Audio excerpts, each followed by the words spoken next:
तो सभी छात्रों को एक बार फिर से नमस्कार, राम राम। मैं सौरभ सिंह तोमर आपका स्वागत करता हूं एक बार फिर से मित्रांश स्टडी पर, और जहां पर हम थोड़ा ज्ञानार्जन करते हैं।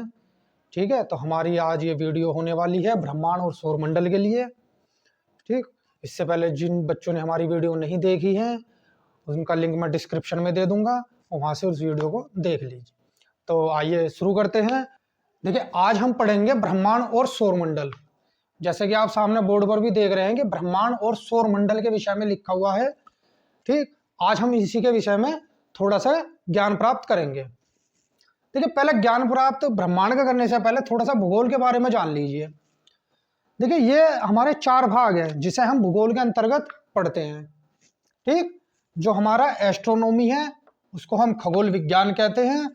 ठीक, इसी खगोल विज्ञान के अंदर हम अपना पूरा ब्रह्मांड और सौरमंडल का अध्ययन करते हैं। ठीक है, जियोलॉजी, इसमें हम भूगर्भ यानी भूगर्भ का अध्ययन करते हैं। टोपोलॉजी में भू आकृति का अध्ययन करते हैं, और जियोलॉजी में भूगोल यानी संपूर्ण भूगोल, ब्रह्मांड आकाश सब इसी में आ जाता है हमारा भूगोल के अंतर्गत। ठीक है, तो सबसे पहले जो हम स्टार्ट करते हैं वो करेंगे हम आज ब्रह्मांड से। इसका वैज्ञानिक अध्ययन ब्रह्मांड विज्ञान अर्थात कॉस्मोलॉजी कहलाता है। ठीक है, इसके अध्ययन को, जो ब्रह्मांड से संबंधित हम जो अध्ययन करते हैं उसको कॉस्मोलॉजी कहते हैं। ठीक है, तो इसके निर्माण की बात करते हैं हम कि ब्रह्मांड का निर्माण कहाँ से हुआ, ब्रह्मांड की उत्पत्ति कैसे हुई, कहाँ से हुई। तो वैज्ञानिकों द्वारा जो शोध हुआ है वो हुआ है महाविस्फोट सिद्धांत अथवा बिग बैंग थ्योरी से। ठीक है, जो वैज्ञानिक थे जॉर्ज ले मैत्रे ने इसका प्रतिपादन किया था। ठीक है, तो इन्होंने जो है इसकी जो ब्रह्मांड की जो खोज की थी वो 15 अरब वर्ष पहले की थी, बताइए। सॉरी, ठीक है, 15 अरब वर्ष पहले इन्होंने बताया कि ब्रह्मांड जो है हमारा वो 15 अरब वर्ष पहले उसकी उत्पत्ति हुई है। ठीक है, ब्रह्मांड की उत्पत्ति कैसे हुई है? ब्रह्मांड में एक ब्रह्मांडीय पदार्थ का एक सघनीय पिंड था। ठीक, अत्यंत सघन था। तो जब उसमें विस्फोट हुआ, मान लो कोई पिंड है, मैं आपको समझाऊं तो जैसे ये एक पिंड है। ठीक है, बोर्ड में तो बहुत छोटा है लेकिन बहुत बड़ा पिंड है, और ये बहुत सघन था। तो इसमें जब विस्फोट हुआ तो विस्फोट होने के साथ ये फटा। ठीक, और जब ये फटा तो जो इसके ब्रह्मांडीय पदार्थ थे वो चारों तरफ फैल गए। ठीक, जो पदार्थ थे इसके अंदर, इसके जो मूल कण होंगे सघन पिंड के अंदर, वो ब्रह्मांडीय पदार्थ चारों ओर फैल गए, और अत्यंत वही पदार्थ अत्यंत आकाशगंगाओं के रूप में आज हम उन्हें देख पाते हैं। ठीक है, वही पदार्थ हमारी आकाशगंगाएं हैं। ठीक, तो इसी तरीके से इसकी ब्रह्मांड की उत्पत्ति हुई है, और ऐसा जो ये विस्फोट हुआ था, ये विस्फोट हुआ था 15 अरब वर्ष पहले। ठीक, तो इसी विस्फोट से जब अत्यंत आकाशगंगाएं उत्पन्न हुई तो उसी आकाशगंगाओं में हमारी आकाशगंगा बनी मंदाकिनी। ठीक है, जिसे हम मिल्की वे या दुग्ध मेखला भी कह देते हैं, जिसकी आकृति सर्पिलाकार है। ठीक है, तो यहां तक आपने समझ लिया कि हमारी आकाशगंगा, ठीक है, तो ये ऐसी हमारी एक आकाशगंगा है जो सर्पिलाकार है। ठीक है, देखिए आकाशगंगा क्या है? हमारी आकाशगंगा अत्यंत तारों का, इसमें तारे भी हैं, ग्रह भी हैं, उपग्रह हैं, ठीक है, और उल्का पिंड है आदि का समूह है इसमें। ठीक है, धूल गैस के कण भी हैं। ठीक, तो ये क्या होते हैं, इनमें अपना एक गुरुत्व बल होता है। किसी भी पिंड में, तारों में, ग्रह में अपना एक गुरुत्वीय पिंड होता है जो एक दूसरे को अपनी ओर खींचे रखता है। ठीक है, जिससे ये सब ग्रह आकाश में विद्यमान रहते हैं। ठीक, तो आकाशगंगा है, ये धूल और गैस के घने मेघ जैसे होते हैं। ठीक है, जैसे बादल होते हैं ना, उसी में धूल और गैस के मेघ होते हैं जो आपस में संगठित होकर तारों का निर्माण करते हैं।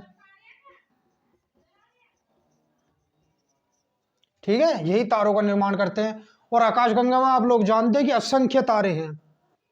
ठीक है, अब बात करते हैं हम इसके व्यास की। मान लो इसका कोई अगर कोई आकृति है ये, तो इसका कोई व्यास भी होगा। ठीक है, व्यास होता है हमारा ये बीच का क्षेत्र। तो इसका व्यास कितना है? 1,00,000 प्रकाश वर्ष। ठीक है, इसका व्यास कितना है?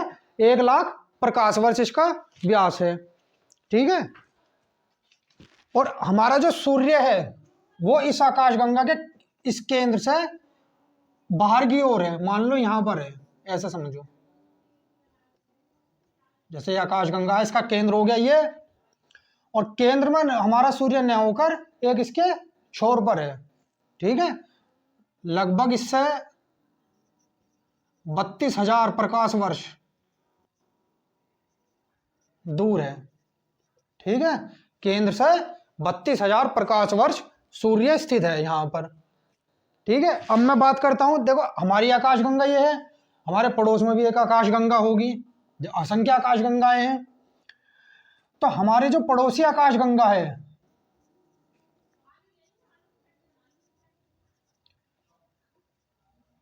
हमारी पड़ोसी आकाशगंगा कौन सी है? देवयानी, यानी एंड्रोमेडा।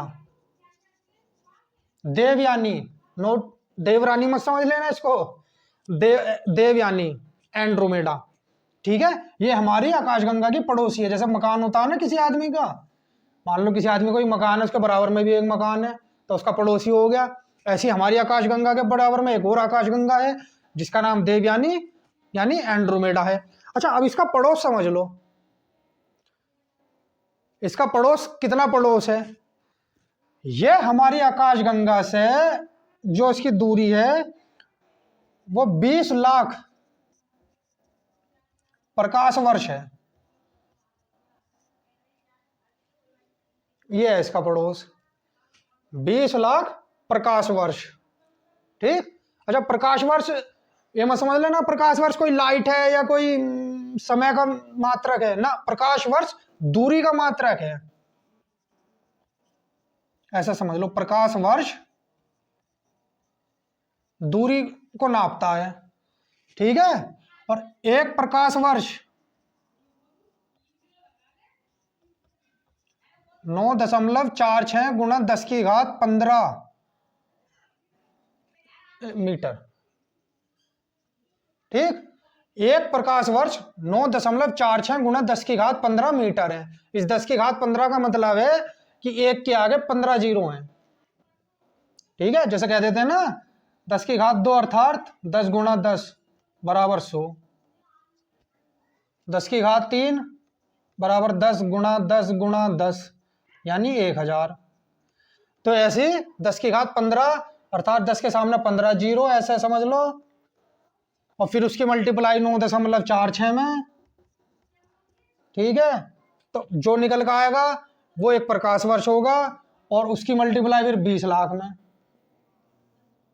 तो निकल के आ जाएगी कितनी दूरी बैठेगी। वो अपना कैलकुलेशन एक बार घर पर करके देख लेना, अगर हो जाए तो हो जाएगी, कोई बात नहीं, कैलकुलेटर वगैरह में हो जाएगी। ठीक है, जितने भी हमारे ग्रह हैं वो सूर्य के चक्कर लगाते हैं, और सूर्य भी चक्कर लगाता है। ठीक है, वो मैं भी देखो इसमें बता दूं, सूर्य भी चक्कर लगाता है। सूर्य किसके चक्कर लगाता है? इसी आकाशगंगा के। ठीक है, सूर्य किसके चक्कर लगाता है? इस आकाशगंगा के। ऐसे घूमता रहता है, घूमता रहता है, घूमता रहता है। ठीक है, तो सूर्य एक चक्कर पूरा करता है, एक चक्कर कितने समय में पूरा करता है? 25 करोड़ वर्ष में। कितना? 25 करोड़ वर्ष में सूर्य एक चक्कर पूरा करता है। ठीक, सूर्य की गति, भाई जब चक्कर लगा रहा है तो किसी ना किसी गति से तो लगा रहा होगा ना। अब देखो खेल, आज इन सब ग्रहों का खेल देखना कितना मतलब विचित्र होता है। जहां तक हम कल्पना नहीं कर पाते वो निकलता है इनका परिणाम। ठीक है, तो सूर्य एक चक्कर पूरा कितने समय में करता है हमारी इसका आकाशगंगा का? 25 करोड़ वर्ष में। और सूर्य की गति कितनी होती है? 250 किलोमीटर प्रति सेकंड। 250 किलोमीटर प्रति सेकंड की गति से सूर्य चक्कर लगाता है, और एक चक्कर पूरा करने में उसको 25 करोड़ वर्ष लग जाते हैं। समझ गए? 250 किलोमीटर का क्या मतलब हो गया? आप जिस स्थान पर इस समय मौजूद हैं उस स्थान से किसी दूसरे शहर जो आपसे 125 किलोमीटर दूर हो, कितना? 125 किलोमीटर, और आप उस शहर से 125 किलोमीटर जाकर और फिर वापस आ जाना, कितना हो गया? 125 गए, 125 आए, तो 250 किलोमीटर हो गया। यानी आप एक सेकंड के अंदर 125 किलोमीटर की आपने यात्रा की और वापस आ गए एक सेकंड में। तो वो गति कौन सी है? सूर्य की। अगर आप ऐसा करने में संभव हो जाते हो तो आप सूर्य की गति की बराबर आपने गति की है। ठीक है, जो असंभव है। तो सूर्य एक चक्कर पूरा करता है 25 करोड़ वर्ष में। सूर्य की गति है हमारी 250 किलोमीटर प्रति सेकंड की उससे। ठीक है, अब आगे आपके पास में तो सूर्य, अच्छा सूर्य जो चक्कर लगाता है वो पूर्व से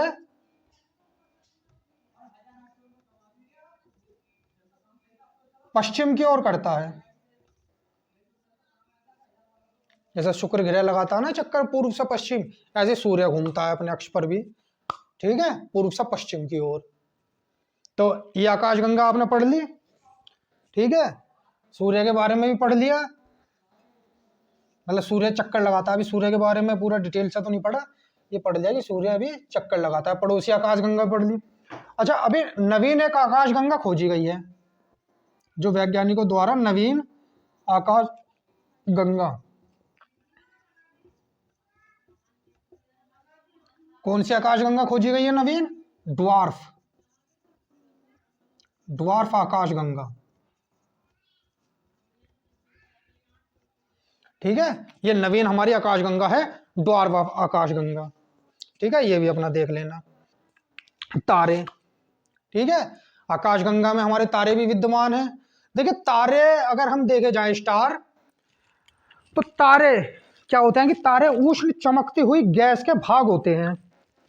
ठीक, जो कि जिनका आकार, ठीक है, तारों जिनका आकार, तापमान और द्रव्यमान सूर्य से अधिक भी होता है और कम भी होता है। ठीक है, आकार, द्रव्यमान और तापमान। ठीक है, तापमान की अगर मैं बात करूं तो एक स्टार का तापमान, तारे का तापमान 3000 डिग्री सेल्सियस से, कितना?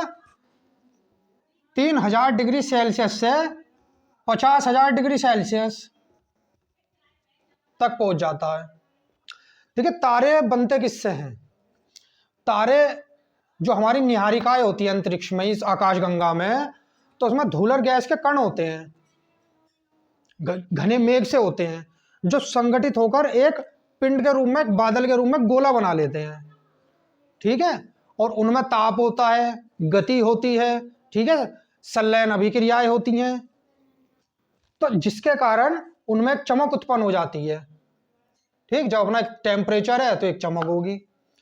अच्छा, जितना कोई तारा अगर जितना चमकता है, जिस तारे में जितनी अधिक चमक होती है उतना ही वो तारा नवीन होता है, मतलब नया तारा होता है, नई आयु का। ठीक है, इसलिए उसका ज्यादा तेज चमकना उसकी आयु का सूचक भी होता है। ठीक, तो जो तारा कहते हैं ना कि जितना युवावस्था में ज्यादा जोर होता है, तो वही तारे का होता है कि जितना जो तारा ज्यादा चमकता है वो उतना ही नवीन होता है। ठीक है, अब बात करते हैं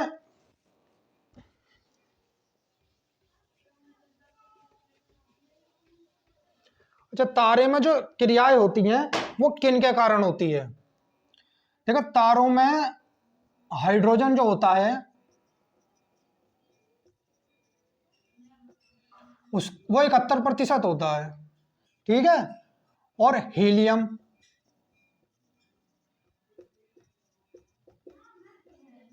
26.5%, और अन्य तत्व होते हैं भारी जो 2.5% होते हैं। ठीक है, तो इसमें जब नाभिकीय संलयन की क्रिया होती है, कौन सी क्रिया होती है? नाभिकीय संलयन, जिसमें हाइड्रोजन हीलियम में बदल जाता है। ठीक है, और एक ऊर्जा दीप्तिमान होती है। ठीक है, ये आपने समझ लिया कि नाभिकीय संलयन होता है तारों में। ठीक, अच्छा, तारों की अगर मैं आयु की बात करूं तो तारा जितना पुराना होता जाएगा, यानी उसकी जितनी आयु बढ़ती जाएगी, उसका अंत समय उतना ही निकट आता रहेगा, और उस तारे की बढ़ती आयु के साथ साथ उसकी चमक कम होती रहेगी, और एक समय ऐसा आएगा कि जब तारे की चमक बिल्कुल खत्म हो जाएगी और वो तारा दिखाई देना यानी चमकना बंद हो जाएगा। ठीक है, तो उसको हम क्या कहते हैं? इस क्रिया को हम क्या कहते हैं? रक्त दानव, मतलब रेड जेंट। ठीक, जो तारे का बनकर और उसका खत्म हो जाना। देखिए, तारे का आकार जब सूर्य के जितना होता है, यानी जितना बड़ा सूर्य होता है उतना ही बड़ा जब तारा होता है, तब उसकी आयु 10 बिलियन वर्ष होती है।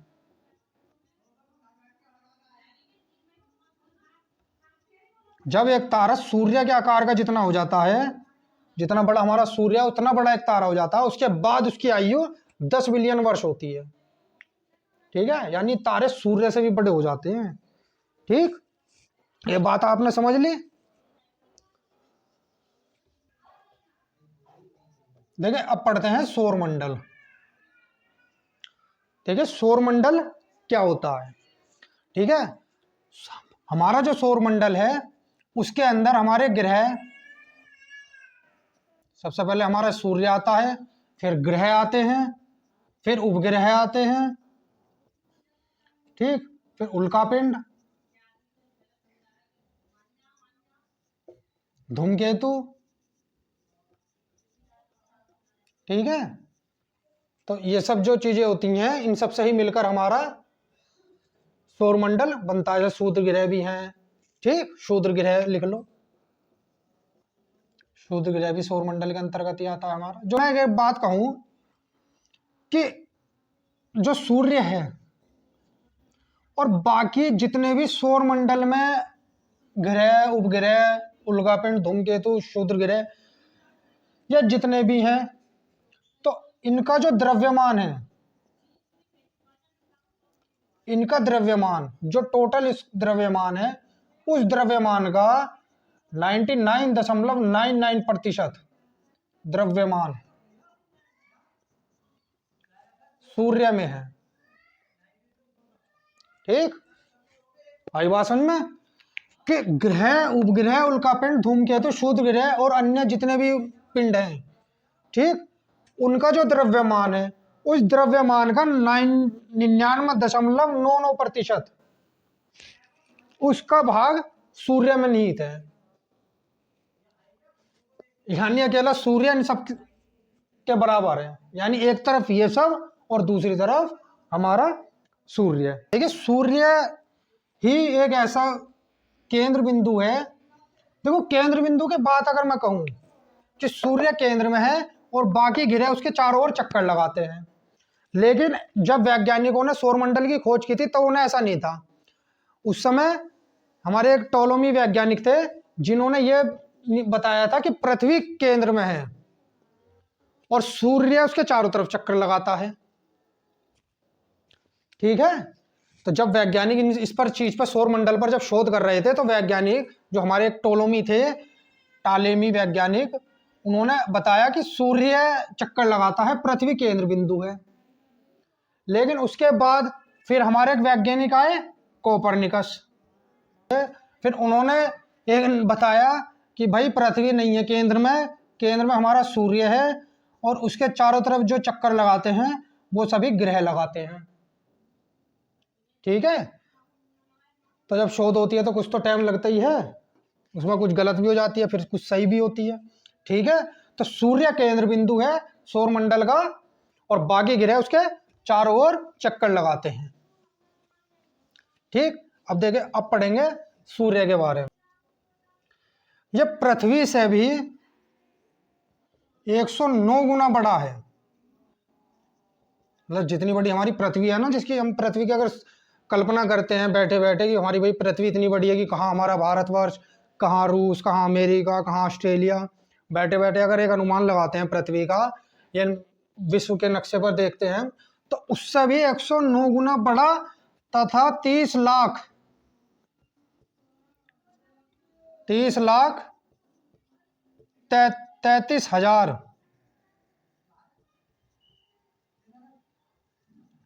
भारी है। 109 गुना बड़ा और 30,33,000 गुना भारी है। पृथ्वी से जो दूरी है, यानी पृथ्वी से जो दूर है, वो 15 करोड़ किलोमीटर है।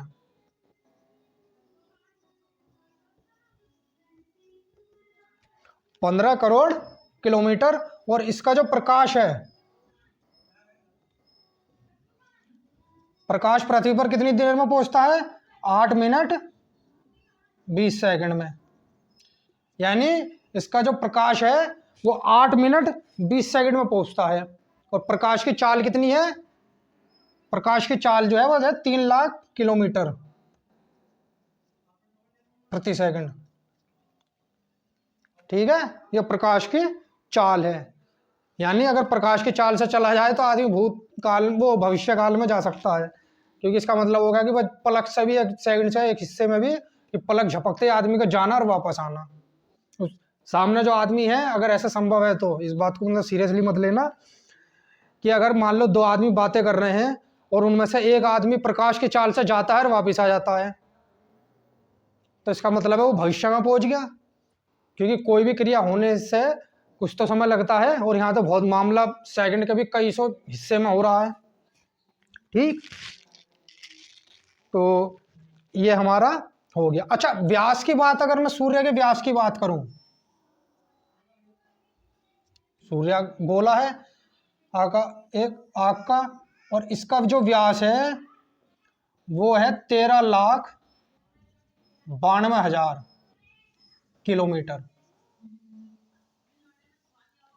इसके व्यास की जो लंबाई है ये वाली, वो 13,92,000 किलोमीटर है। ठीक, अच्छा, इसका जो आंतरिक भाग होता है, सूर्य का आंतरिक भाग, मान लो आंतरिक भाग कौन सा होता है, मान लो ये सूर्य है, और ऐसे ऐसा करके मैं इसको अगर यहाँ से इसको काट दूं, और ये जो पॉइंट बनता है यहाँ का, ये मिडिल वाला, अंदर वाला, ठीक है, तो ये इसका आंतरिक भाग है।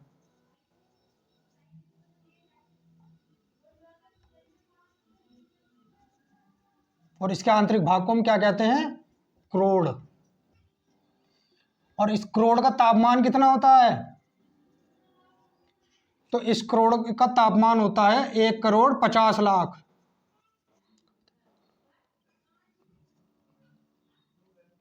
ठीक है, डिग्री सेल्सियस।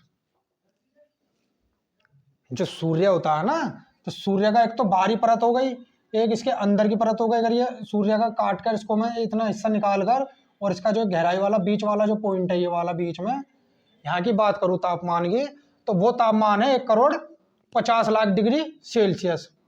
और जो बाहरी भाग है,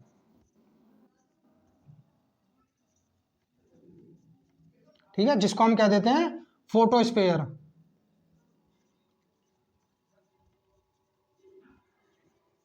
ठीक है, बाहरी भाग को हम कहते हैं फोटोस्फीयर। इसका तापमान कितना है? 6,000 डिग्री सेल्सियस। यही फोटोस्फीयर जो होता है, यही हमें दिखाई देता है, जो यानी दीप्तिमान जो क्षेत्र है, ठीक है, जो हमारा दीप्तिमान क्षेत्र है सूर्य का, जो हमें दिखाई देता है, वही हमारा फोटोस्फीयर यानी बाहरी भाग होता है, जिसका तापमान होता है 6,000 डिग्री सेल्सियस। अब इसके तापमान का आप अंदाजा लगा लो। ठीक है, तो अच्छा, सूर्य में भी जो गैसें होती है हमारी, वो कौन कौन सी होती हैं? हाइड्रोजन, ठीक है, 71%, हीलियम, वही 26 जो सितारे में होती है, तारे में, और जो अन्य तत्व होते हैं कौन कौन से भारी तत्व होते हैं ये? लिथियम व यूरेनियम,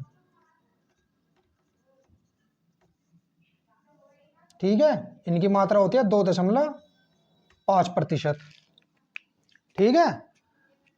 सूर्य में भी नाभिकीय संलयन की ही अभिक्रिया होती है, यानी इसमें अंदर ही अंदर विस्फोट होता रहता है और हाइड्रोजन हीलियम में बदलती रहती है, जो इसके ऊर्जा का स्रोत है।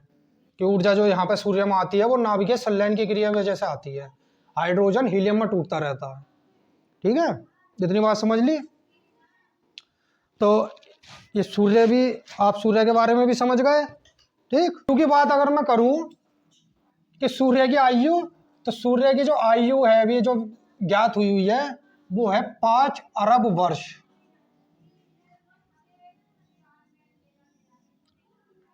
ठीक है। और हमारी पृथ्वी कितनी है? लगभग 460-65 करोड़ वर्ष पहले की है, ठीक है। और ये है 5 अरब वर्ष, ठीक है। अब पढ़ते हैं हम सौरमंडल में ग्रह के बारे में। सूर्य के बारे में हमने पढ़ लिया, अब चलते हैं हम ग्रह की ओर, ठीक है। ये देखिए, तो ये है हमारा सौरमंडल और उसका हमारे ग्रह, कि कैसे हमारे ग्रह सूर्य के चारों ओर चक्कर लगाते हैं, ठीक है। तो अब आप ये देखिए, जैसे सूर्य है और ये इसका केंद्र है, ठीक। तो सूर्य से निकट जो सबसे निकट ग्रह है वो कौन सा है? हमारा बुध, ठीक है। तो बुध जो है हमारा सूर्य से सबसे निकट ग्रह है।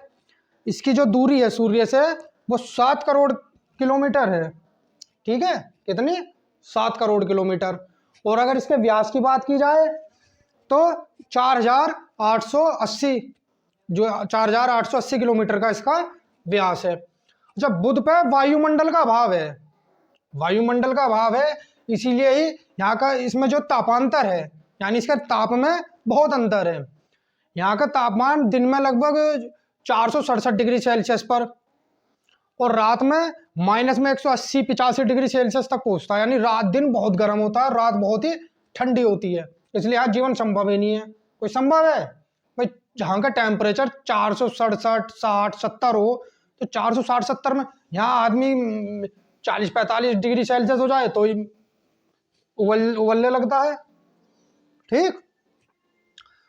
इसलिए इसका कोई भी अपना, अच्छा, इसका उपग्रह भी नहीं है अपना, बुध का अपना कोई उपग्रह नहीं है, ठीक है। सूर्य से सबसे नजदीक ग्रह और सबसे ही छोटा ग्रह है। अगर ग्रह की बात करूं तो सबसे छोटा ग्रह भी बुध ही है, ठीक। दूसरे नंबर पर हमारा जो आता है वो आता है हमारा शुक्र ग्रह। देखिए, शुक्र ग्रह अत्यंत चमकीला ग्रह है। अगर मैं इसकी भी बात करूं तो यह भी 10 करोड़ 75 लाख किलोमीटर दूर है। सूर्य से जो इसकी दूरी है वो 10 करोड़ 75 लाख किलोमीटर है। और व्यास की बात करूं तो व्यास है इसका 12,092 किलोमीटर, शुक्र ग्रह की। अब आते हैं शुक्र ग्रह, इतना चमकीला तारा है, इतना चमकीला ग्रह है कि ये आपने मतलब पृथ्वी से भी नंगी आंखों से ऐसे ही दिख जाता है। जिसे हम कहते हैं ना वो सांझ का तारा, भोर का तारा, वो शुक्र ग्रह ही होता है, जो हमें शाम को सबसे पहले दिखाई देता है आसमान में। आकाश में शाम होते ही हल्की हल्की सी जो शाम होने लगती है और जो तारा दिखाई देता है वो हमें शुक्र ग्रह दिखाई देता है। और सुबह में भी सबसे लास्ट समय तक यही मिलता है, ठीक है। इसका जो परिक्रमण काल है, ठीक है, इसका जो परिक्रमण काल है वो पूर्व से पश्चिम की ओर होता है। तो शुक्र ग्रह पूर्व से पश्चिम की ओर घूमता है, ठीक है। जैसा कोई ग्रह है, जैसे मैं कहूँ एक बॉल है, ठीक है, ये मान लो एक बॉल है, ये मैं इसको समझ लेता हूँ, ये एक बॉल सूर्य है और ये ग्रह है। तो ग्रह जो होते हैं हमारे वो सूर्य के चारों ओर तो घूमते ही हैं, ठीक है, सूर्य के चारों तरफ घूमते हैं और साथ साथ अपने आप में भी घूमते हैं, ऐसा गोल गोल घूमते रहते हैं अपने आप में भी और सूर्य के चारों तरफ भी, इस तरीके से, ठीक, ऐसे ऐसे घूमते रहते हैं, ऐसे ऐसे। तो इनकी अपनी भी दूरी होती है, ठीक है, अपनी गति होती है, ठीक। अच्छा, अगर मैं शुक्र के दिन की बात करूं कि जब ये सूर्य के चारों ओर घूमता है तो चारों ओर से सूर्य का चक्कर भी लगाता है, तो अपना चक्कर ये 224 दिन में पूरा कर लेता है। और बुध के अगर चक्कर की बात करूं तो वो 88 दिन में पूरा कर लेता है। शुक्र ग्रह को पृथ्वी की जुड़वा बहन भी कहा जाता है, क्योंकि इसका जो सब आकार है, इसका जो क्षेत्रफल है, वो सब सूर्य के, उसके पृथ्वी के समान है, ठीक है। अब आ जाओ तीसरे स्थान पर, जो सूर्य से हमारा स्थान है पृथ्वी का, यानी सूर्य से हमारे पृथ्वी जो है तीसरे स्थान पर आती है, ठीक है। पृथ्वी जो है वो 15 करोड़ किलोमीटर है, पृथ्वी की दूरी 15 करोड़ किलोमीटर दूर है सूर्य से, ठीक। और व्यास की बात करूं तो पृथ्वी का व्यास 12,735 किलोमीटर है। और सौर मंडल का एकमात्र ग्रह यही है जिस पर जीवन की उत्पत्ति हुई है, जिस पर जीवन खोजा गया है, ठीक है। जीवन यही संभव है क्योंकि यही वायुमंडल है, ठीक है। तो पृथ्वी हो गई। पृथ्वी हमारा कितने समय में पूरा कर लेती है एक चक्कर? वही 365 दिन में। 365 दिन का एक साल होता है, तो एक साल में ये घूम लेती है, अपने अक्ष पर भी घूमती है, जो चक्कर 24 घंटे में पूरा कर लेती है, जिससे अच्छा अपने अक्ष पर घूमना परिभ्रमण कहलाता है और सूर्य के चारों ओर घूमना परिक्रमण कहलाता है। परिभ्रमण जो होता है, जो ग्रह अपने ही अक्ष पर घूमता है ऐसे, उसी से ही दिन और रात निर्धारित होते हैं। मंगल, ठीक है। तो मंगल की दूरी की बात करूं तो मंगल है 23 करोड़ किलोमीटर दूर, सूर्य से 23 करोड़ किलोमीटर दूर है।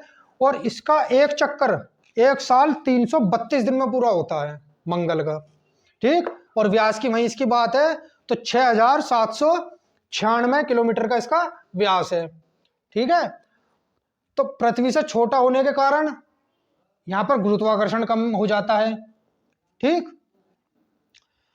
गुरुत्वाकर्षण भी कम हो जाता है। वहीं पृथ्वी पर हमारा जैसे एक उपग्रह चंद्रमा है और पृथ्वी मंगल पर इसके 2 उपग्रह हैं जिनका नाम फोबोस और डिमोस है, ठीक है। जैसे यहां से हम एक चंद्रमा देख पाते हैं, ऐसे मंगल पर अगर आप जाओगे तो वहां पर आपको ऐसे 2 चंद्रमा जैसे फोबोस और डिमोस जो उनके नाम है वो नजर आएंगे, ठीक है। और यही बात करूं इसी मंगल की ही, तो निक्स ओलंपिया जो सौर मंडल का सबसे ऊंची चट्टान है, क्या नाम है? निक्स ओलंपिया, ठीक। निक्स ओलंपिया जो एवरेस्ट से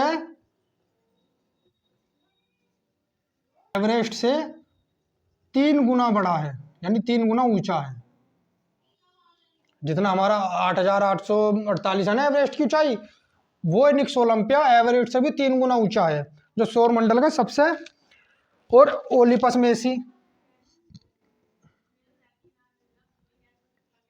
ओलिपस मेसी ये क्या है? एक ज्वालामुखी है। ओलिपस मेसी ज्वालामुखी है, ये भी सौर मंडल की बात कर रहा हूं मैं पूरे, ये भी सौर मंडल की सबसे बड़ी ज्वालामुखी है, ठीक है। वो भी कहां पर है? हमारी मंगल ग्रह पर, ठीक। बृहस्पति, तो बृहस्पति की अगर मैं बात करूं तो सौर मंडल का सबसे बड़ा ग्रह है और गैसों से बना हुआ है, ठीक है। तो ये है 77 करोड़ 84 लाख किलोमीटर दूर सूर्य से, जो सूर्य से इसकी दूरी है वो है 77 करोड़ 84 लाख, ठीक है। और इसका एक चक्कर 11 साल 316 दिन में पूरा होता है, ठीक है।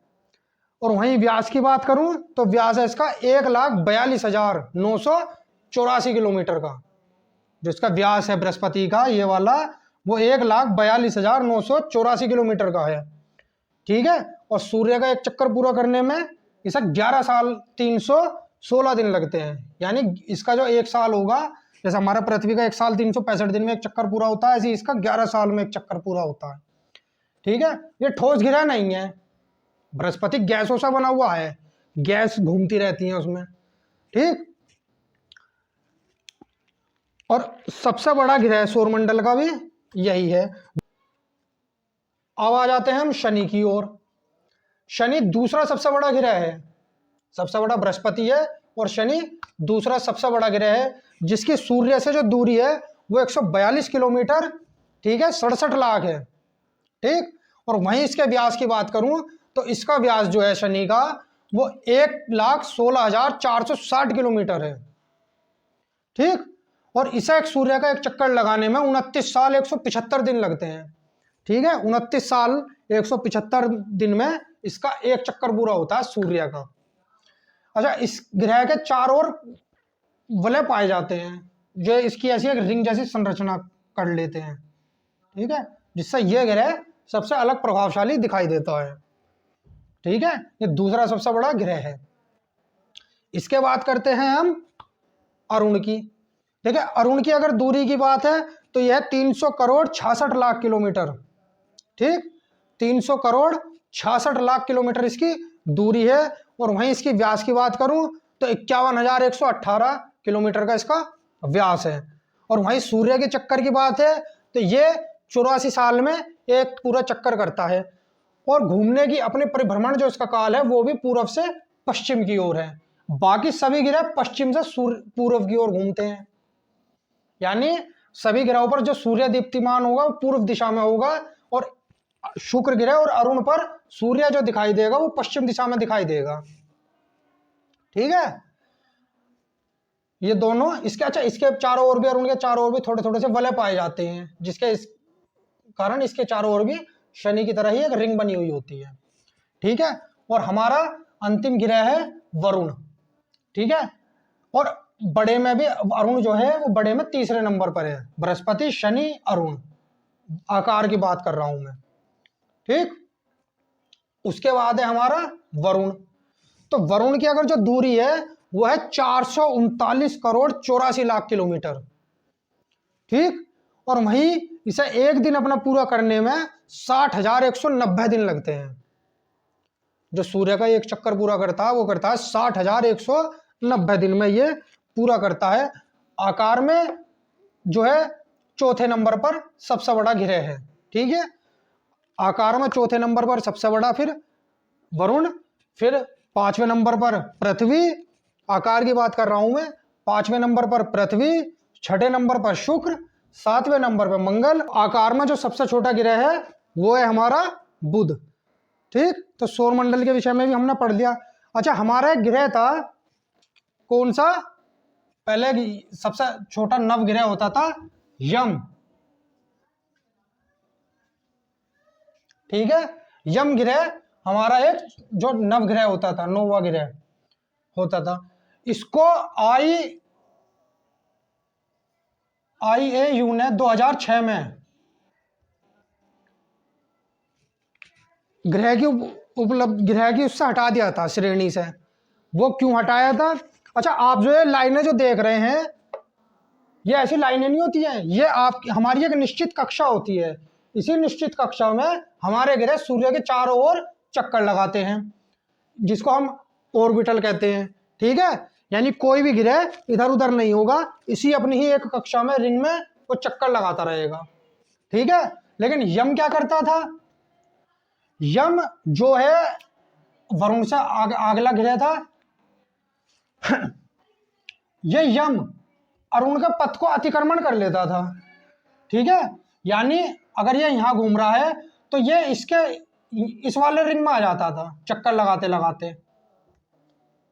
ठीक, जिसे इसी कारण से IAU यानी इंटरनेशनल एनाटॉमिकल यूनियन, ठीक है, 2006 में से श्रेणी से हटा दिया था कि भाई ये ग्रह नहीं है, ये दूसरे के ऑर्बिटल में प्रवेश कर रहा है, इसलिए इसको ग्रह की श्रेणी से हम बाहर करते हैं।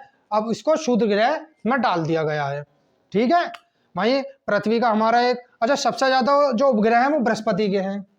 ठीक है, गैनीमीड इसका एक सबसे बड़ा उपग्रह है, गैनीमीड, जो शायद पृथ्वी जितना है या पृथ्वी से भी बहुत बड़ा है। ठीक है, तो हमने सौरमंडल अपना पूरा पढ़ा है और हम बात करते हैं पृथ्वी से के एक ही मात्र उपग्रह, ठीक है, चंद्रमा की। ठीक, तो सेरेलोनॉजी के अंतर्गत चंद्रमा का अध्ययन होता है। ठीक, जो कि हमारी पृथ्वी से 3,84,000 किलोमीटर दूर है। चंद्रमा जो दूर है वो हमारी पृथ्वी से 3,84,000 किलोमीटर दूर है। और पृथ्वी की आयु जितना ही उसकी आयु है, क्योंकि जब पृथ्वी निर्माण हुआ था वायु में, इसमें ब्रह्मांड में, सौर मंडल में जब पृथ्वी का निर्माण हुआ था तभी हमारे चंद्रमा का भी निर्माण हुआ था। अच्छा, इसी चंद्रमा पर एक बहुत विशाल पर्वत है जो एवरेस्ट से ऊंचा है, लिबनिट्स पर्वत।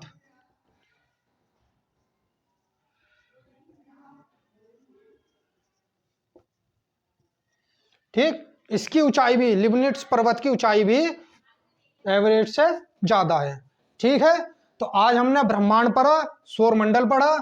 ठीक है, तो आपको पढ़ाया हुआ हमारा कैसा लगा ये आप हमें कमेंट्स में बताना, और को प्लीज सब्सक्राइब कीजिए, लाइक कीजिए, हमारी वीडियो को शेयर कीजिए, और पढ़ाया हुआ अच्छा लगे तो कमेंट्स कीजिए। ठीक है, तो सभी बच्चों को एक बार फिर से नमस्कार और राम राम, जय श्री।